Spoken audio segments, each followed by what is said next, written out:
माझ्या फुटबॉल वेड्या मित्रांनो, 27 नोव्हेंबरला जो UCLचा मॅच डे 2 झाला, त्याच्यामधले तुम्हाला महत्त्वाचे निकाल सांगतोय. 11:15 वाजता ज्या 2 मॅच झाल्या, त्याचे हे तुम्ही निकाल बघू शकता. त्यानंतर 1:30 वाजता ज्या महत्त्वाच्या मॅच होत्या, त्यामध्ये ऑलिम्पियाकोस विरुद्ध रिअल मॅड्रिड. रिअल मॅड्रिडनं 4-3 अशी ही अवे मॅच जिंकली. एम्बाप्पेनं 4 गोल मारल्यात.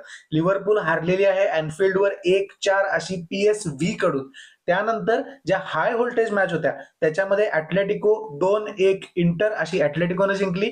PSG नं टॉटनहॅमला 5-3 असं एका धुवाधार मॅचमध्ये हरवलेलं आहे आणि आर्सेनलनं 3-1 असं बायर्न म्युनिचला हरवलंय. त्यामुळं आर्सेनल आता टेबलच्या टॉपला आहे. हे UCLचं टेबल बघा. याच्यामध्ये काही महत्त्वाच्या गोष्टी म्हणजे मँचेस्टर सिटी 9व्या नंबरला आहे, लिव्हरपूल 13व्या नंबरला आहे आणि बार्सेलोना 18व्या नंबरला फेकली गेलेली आहे.